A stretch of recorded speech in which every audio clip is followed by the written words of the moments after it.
Mistakes I see people make when doing serviced accommodation.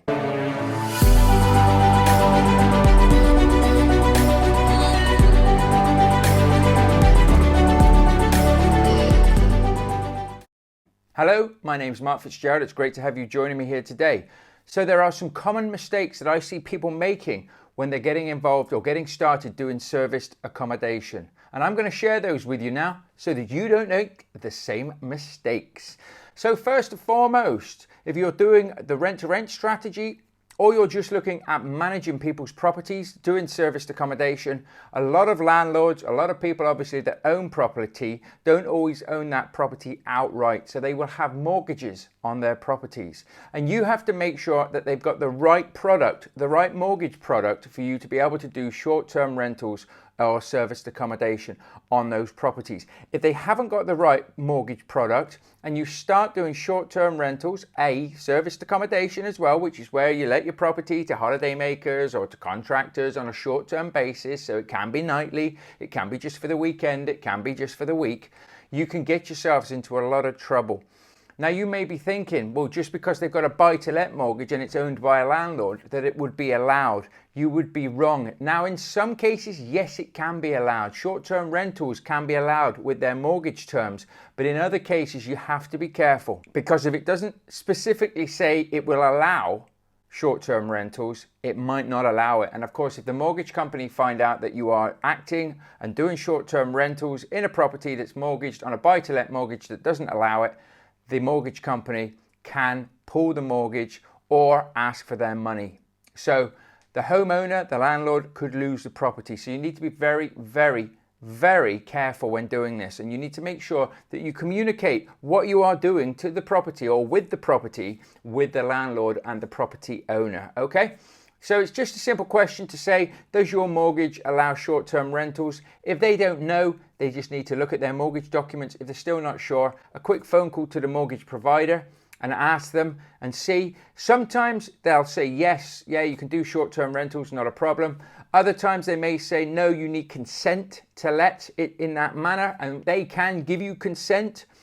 Other times they might just say, no, you're not allowed to do it at all. But better to set this up and know this in the beginning rather than spending a lot of money setting a property up only for the landlord to be told off by his mortgage company, have to pull the plug on it, and then you've lost your money. Or worse still, as I say, the mortgage company decides that they're going to try and take the property back off of the owner. Not a great way to start your business, is it? So you need to make sure that you know what you're doing with here. Likewise to that, if there's leasehold restrictions. So if you're looking at an apartment or potentially a unit that's inside another unit that is under a lease restriction. So if you have a flat, then they have a service charge agreement. You need to be checking that agreement to see, because there's more and more apartments and flats and things that are actually saying no short-term rentals allowed in here. It has to be done like on an AST. It has to be done for a specific amount of time. It can't be a nightly thing. So again, you need to check those and don't just take somebody's word for it. Make sure you've seen the documentation yourself, because they could say, yeah, happy days. Again, you spend £6,000 making the place beautiful only for the leasehold restrictions or the neighbours to start complaining about these things, and then all of a sudden you've lost your money. You've got to turn it back to what it was before, and it's wasted everybody's time. So make sure that you've checked those types of elements when you're doing any deals. And if you're struggling with this, we do have a serviced accommodation ebook and guide which will go through a lot of what I'm talking about today, which is on the propertyunleashed.com website. You can go there, click on the link, you can download it for yourself, and then you can use it as a little check sheet, so to speak, when you're looking at doing these deals for yourself. Completely free. It's at the Property Unleashed, thepropertyunleashed.com. Free tools and resources. You'll see there's some other trainings and things that are free there as well. Help yourself to those. What goes around comes around, and let's make sure that you're doing this properly. So another thing that I see a lot of people struggling with is not attracting enough guests. You need to make sure that you're not just putting your properties on Airbnb or Booking.com. You need to be also making sure that you're out there as a social media business as well. So what do I mean by that? Well, basically on Facebook, you want to have a business page for your serviced accommodation or short-term rental business, wants to have its own page. That also wants to be continually always posting pictures of the properties, of what you're doing, so that you can gather and potentially get direct bookings that way as well. But you need to be making sure that you know who you want to have staying in your properties. So are you looking for families? Are you looking for couples? Are you looking for, hikers? Are you looking for corporates or contractors? What are you looking for? What suits your area? And sometimes we want to work with maybe contractors, but we could be out in the sticks where it wouldn't really work. But like hikers would be better, but we don't really want to do the hikers. It's not what you want. It's what works in the area. It's what works for your serviced accommodation units. So make sure that you niche down on this, and then whatever marketing you're putting out there, your adverts, speaks to that niche, speaks to that person, if you like. I've said it before, I'll say it again. When we go away, we're a family of 4, we've got a dog as well. So we're looking for places that will take dogs, will take pets. Now, if we see something, and it even, not only does it take dogs or allow dogs to be, to stay there, it'll also have, special bowl, maybe a little something. My wife would see that, little treats or something for the dog. She'll see that and she'll be like, oh, we've got to stay here. Look at what they'll have. And Archie can have this and that. Archie's our dog, by the way. And I'm like, yeah, brilliant. But she'll be looking for those. Those people have got their marketing down pat. Why? Because they're catering for families with dogs. Okay, so all of a sudden they've got our attention. We're not looking for anything else then. We're looking to see whether we can book those dates that we want to stay there. That's what you want to be doing with yours. So whatever niche, whatever market suits the property type in your area, make sure that you're not just trying to speak to everybody, that you're niching down and you're just trying to speak to those specific people. Why? Because they will see it and they will book it. Okay, whereas if you're trying to speak to everybody, potentially you'll just be there again in a very, very noisy crowd. So I see a lot of people struggling with this, and this is something that we work very closely with people in the Ultimate Serviced Accommodation Business Builder, which is our training program. But we really work with our clients to make sure that they're niching down, they're getting this right, because then they are absolutely crushing it with their nightly rates and of course with their bookings as well. And that's fundamentally what we're looking for. We are looking for the booking. So it's very, very important to attract the right guests, to attract as many guests as you need in your property, that you are talking to the right people as well. Otherwise, you're trying to talk to everybody. And as I say, that could be a recipe for disaster. Another thing and another mistake I see people making, particularly when they're starting out and maybe they've got a handful of properties, is they're trying to do everything themselves. There is a lot of moving parts when it comes to serviced accommodation, short-term rentals, Airbnb, depending on what you want to call it. So make sure that in the beginning you may try and do everything. 1 unit, 2 units, happy days. You never really want to be cleaning it. You never really want to be messing about with the linen. You want to be paying a company, a cleaning company, or having that sorted out, hiring the linen, making a life as easy as possible. Because as a business owner, and mark my words, if you're doing SA, serviced accommodation, you are a business owner. You want to be treating it like that so you can systemize it, so you can put things in the right places. So don't try and do everything yourself. It's good to have that knowledge and good to know how things work, but by trying to do everything yourself, you're going to hold yourself back and you're going to struggle.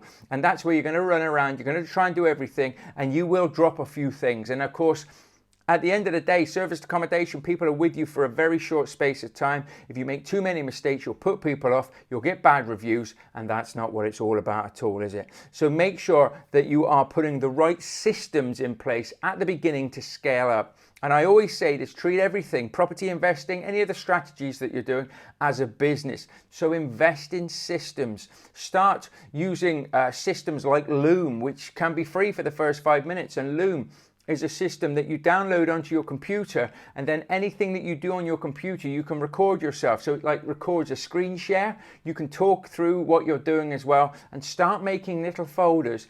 Put them somewhere in a Google Drive or a hard drive as training for your business, which case anything happens to you, or you get to the point where you'd like to have, so to speak, a virtual assistant, which can be somebody in the Philippines, it can be somebody who can do whatever jobs you do, but on a computer.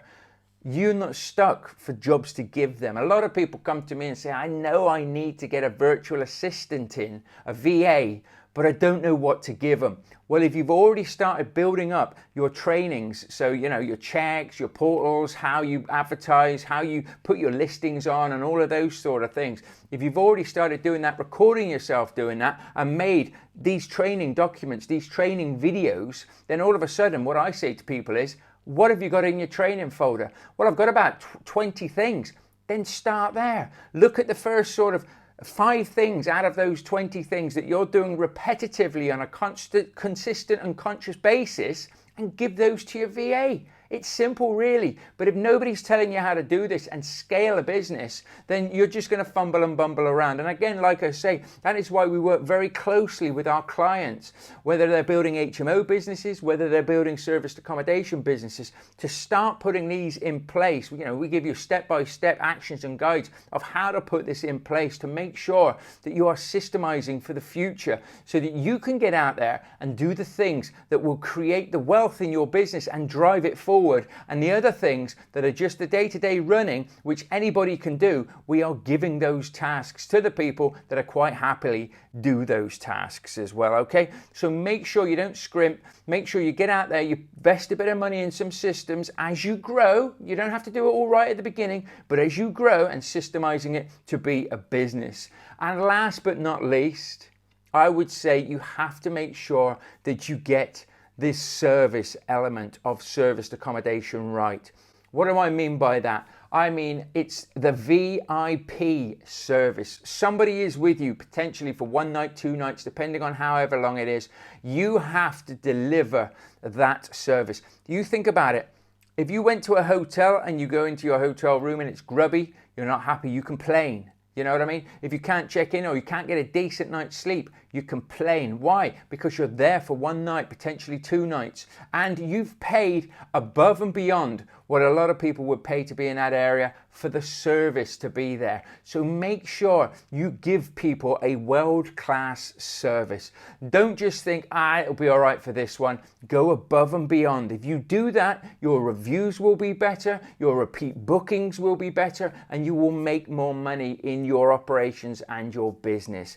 Get the service element of serviced accommodation right, and you are onto a winner. But neglect it, put things off, be too short-sighted to actually give people a refund if you think it's not good enough. If realistically something tiny's happened and you just think to yourself, well, they're being a bit petty, give them a bit of a refund, give them some vouchers, give them something back, even if you've made no money about it, even if it costs you a few quid. Why? Because they're almost likely to be a customer for life. Hey, they might even leave a review to say, it wasn't even great, but they went out of their way and did this for us. It just looks so much better on you and your business, and think of it as a 5-star service. Whenever I got involved in property, I wanted to build a business, but I also wanted to build a brand. I wanted my services to not be the biggest in the area, but to be the best at what they do. Go in there to have a 5-star service so you can expect those 5-star reviews. And if you need help with this, as we say, visit thepropertyunleashed.com, thepropertyunleashed.com, for free tools and resources, ebooks, guides, deal analyzers, masterclasses, and of course we do have training as well. We have the ultimate serviced accommodation business builder program, where we take you through the complete steps of building a serviced accommodation business from start to finish, from knowing nothing to a 6-7 figure business. We show you all the systems. We have our lead trainer on that, Graham Linley, who has over 350 serviced accommodation units. So you're learning from the best. And we have group coaching calls so you can get and answer all your questions and have the support. And we have a private Facebook group for members of the community only who can ask questions 24/7. You're never on your own with it, and you have all the tools and resources that you need to be successful. There's only something like £10,000 worth of contracts, terms and conditions, everything is in this. It's an absolute awesome package. So if you're interested in that, do feel free to reach out to us.